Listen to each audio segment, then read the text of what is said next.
Deň dobrý. To je video, na ktoré som 2 dní alebo koľko čakala, že ma to prejde a nechám to tak a nenechám ani piči. Ideme menovať. Stala sa jedna situácia, ktorá mi príde veľmi hodná spomenutia na internete. Dáva to veľmi peknú mienku o tom, ako to tu funguje. Mňa nebude nikto utláčať. Taká ešte nebola. Mnohí ste podľa mňa zachytili, že som mala mať podcast s Oskarom, ktorý som zrušila a nevíde. Funguje to tak, že Oskar sa pýta alebo nadhadzuje témy, ja odpovedám. Vieme sa naladiť na tú istú vlnu. Ja som veľmi prchká a som sa veľmi nasrala. Dostala som otázku od Oskara, prečo som odsledovala Bianku Romanovú a čo si myslí moje výstupe na BTF na tom koberci, nie? Pozri sa, Oskar veľmi dobre vedel, prečo sa ma to pýta. Z nejakého dôvodu moje vyjadrenie na otázku, ktorú som ja dostala, to nebola téma, ktorú som sa ja rozhodla načrtnúť, poslal Bianke Romanovej na schválenie. A my tam spomíname v tom podcaste asi 7 alebo 8 osôb.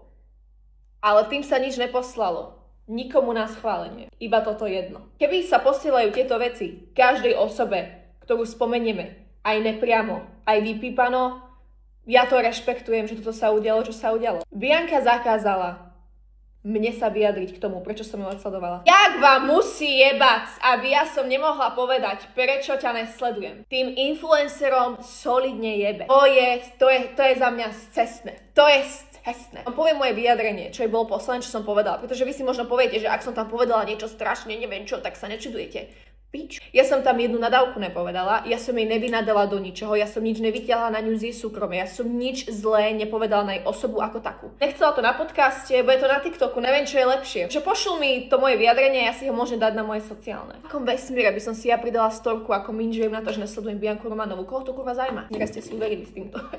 Moje vyjadrenie bolo na to, prečo ju nesledujem prosím vám to, ja to zrekapitulujem. Ja som preklikávala jej storky, nezaujíma ma jej content, nebaví ma ju sledovať.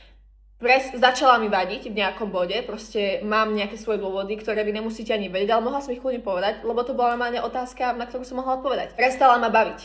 No ukrižuj ma kvôli tomu, nie? To, že ja už to nesledujem. No, dík, tak už ani ona mňa, už strašný beef asi máme. Ona povedala, že nechce, aby som povedala, že mne sa nelúbil jej červený či fialový koberec show, ale chcela, aby bolo do piči o tom hovorené a chcela si z toho čísla, tak ich žer, keď ich máš. Som sa nevyjadrila nikdy k tomu len tak.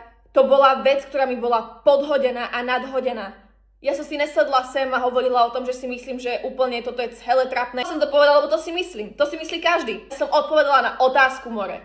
Počúvaj. Keby odpoviem pozitívne na ňu, tak si to aj prezdielam možno. Ale tým, že som povedala, že sa s tým nestotožňujem. Ja sa starám, kto sa ku mne ako vyjadruje, ja sa môžem k tomu tak maximálne vyjadriť naspäť a reagovať. Ale ja nemám právo ľuďom zakazovať sa o mne rozprávať, keď to je cieľ teba. Tvoj cieľ je, nech sa o tebe hovorí, tak teraz dúfam, že bude rasta. Som nahrala nikoho takéto dačo. Fuj, normálne, že ona si to neželá.